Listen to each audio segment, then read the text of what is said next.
तेल अवीव पर हुए हमले को लेकर इस वक्त एक और बड़ी खबर है कि यहां यूएस दूतावास पर अटैक हुआ है। तो तेल अवीव में ही अब यूएस एम्बेसी को, यूएस दूतावास पर अटैक को लेकर यह खबर सामने आ रही है, जहां तेल अवीव में लगातार हो रहे हमलों की कुछ तस्वीरें अब से थोड़ी देर पहले भी हमने आपको दिखाई। हालांकि हमले तेहरान में भी हो रहे हैं, इजराइल लगातार बड़े स्तर पर हमलों को अंजाम दे रहा है, लेकिन इस वक्त तेल अवीव से खबरें आई हैं और तेल अवीव में 10 धमाके सुने गए हैं। यूएस दूतावास पर ये हमला और तेल अवीव में ही जिस तरीके से हमलों को अंजाम दिया गया, उसकी एक बार फिर से ये तस्वीर देखिए। और इन तस्वीरों के साथ साथ ये साफ है कि किस तरीके से लगातार ईरान की तरफ से तेल अवीव पर हमले जारी हैं। दिन हो या रात लगातार धमाकों की आवाज तेल अवीव में सुनाई दे रही है और तेल अवीव से ही इस वक्त की ये सबसे बड़ी खबर। जो सवाल मैं संदीप आपसे कर रही थी, ईरान का मोटिव कुछ 1 या 2 दिन में अचीव करने का नहीं है, उस कंसिस्टेंसी के साथ हो रहे हमलों की ये बात है, जिससे साफ है कि तेल अवीव में हर स्तर पर हमले हो रहे हैं और अब तो यूएस दूतावास को भी टारगेट किया गया तेल अवीव में। संदीप, देखिए, यही एक वॉर स्ट्रेटजी का अंतर है ईरान और अमेरिका में। अमेरिका इस युद्ध में आया ही था मात्र 2-3 दिन के लिए और ईरान इस युद्ध को 6 महीने की तैयारी में आया था। आज भी ईरान की लीडरशिप कह रही है कि 1 मरेंगे, 2 मरेंगे, 3 मरेंगे, 4, उनकी लीडरशिप सक्सेशन तैयार है।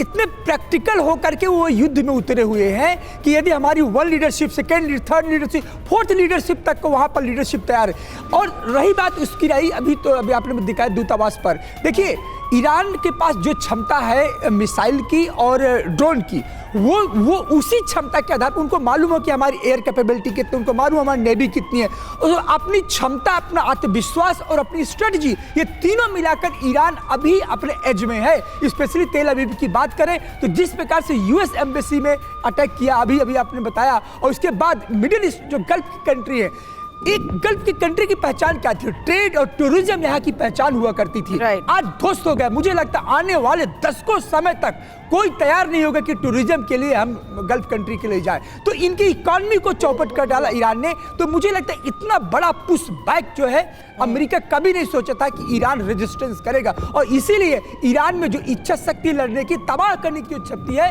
वो अमेरिका के अंदर डोमेस्टिक पॉलिटिक्स में तबाही मचा दी है।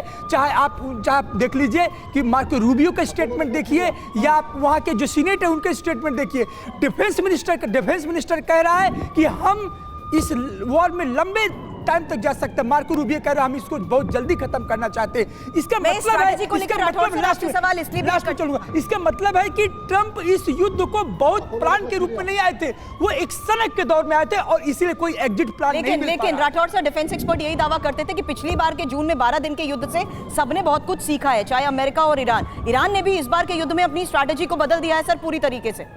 जी हाँ, ये 12 दिन का जो पिछला युद्ध था उसमें ईरान ने अपनी स्ट्रैटेजी बदली है, और सबसे बड़ी स्ट्रैटेजी थी कि अगली दफ़ा युद्ध होगा तो हमारी लीडरशिप को ये टारगेट करेंगे, इसलिए इस बार डिसेंट्रलाइज कर दिया है।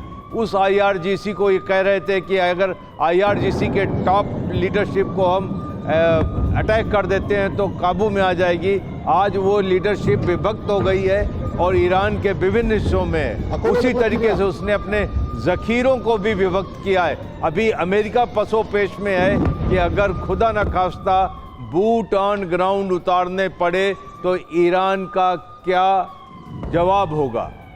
और ईरान तो ये चाहता ही है कि बूट ऑन ग्राउंड की सिचुएशन आप लाएं, आमने सामने की लड़ाई करें, लेकिन ये एक बड़ी मुश्किल और बड़ी चुनौती भी डोनाल्ड ट्रंप के लिए है। हालांकि इसी को लेकर बड़ी खबरें सामने हैं, उस पर चर्चा करें उससे पहले तेल अवीव के आसमान में मिसाइलों की जंग की तस्वीरें देखिए, क्योंकि आसमान में हो रही इन स्ट्राइक्स के बीच ये लेटेस्ट तस्वीरें तेल अवीव से सामने आई हैं। इजरायली एयर डिफेंस ने कई मिसाइल्स को नाकाम करने का भी दावा किया है, लेकिन दावा ये कि तेल अवीव में लगातार हो रहे हमलों के बीच 10 जगहों पर एक साथ हमलों को अंजाम दिया गया है, एक साथ कई मिसाइलें दागी गई हैं। मिसाइल को इंटरसेप्ट आयरन डोम ने कैसे किया, ये उस वक्त की तस्वीर है, जहां देखिए किस तरीके से आसमान में ही इसे नष्ट करने का भी दावा किया गया। आयरन डोम की वही पावर, वही क्षमता तेल अवीव में, जहां ज्यादातर हमलों को नाकाम करने का दावा किया गया है। Du besitzt Avisal Chai! Mario, de Moïse! הוא עבר משמה, עוד אחד. הכל 5, 6. תסתכל כמה, הנה, יש לי עבור נפילה. तो तेल अवीव से अब से थोड़ी देर पहले हुए ईरान की तरफ से हमले के बाद ये तस्वीरें सामने आई हैं, जहां इस वक्त 3 बड़ी खबरें आपको बता दें। तेल अवीव पर एक साथ 10 धमाकों की गूंज, एक साथ कई मिसाइलों से वार और साथ ही यूएस एम्बेसी, यूएस दूतावास पर निशाना साधा गया। ये बड़ी खबर, तेल अवीव में धमाकों की खबर और साथ ही ये वो तस्वीर जहां दावा किया जा रहा है कि किस तरीके से आयरन डोम ने इन मिसाइल्स को नष्ट कर दिया, क्योंकि तेल अवीव में एक साथ कई मिसाइलें दागी गई।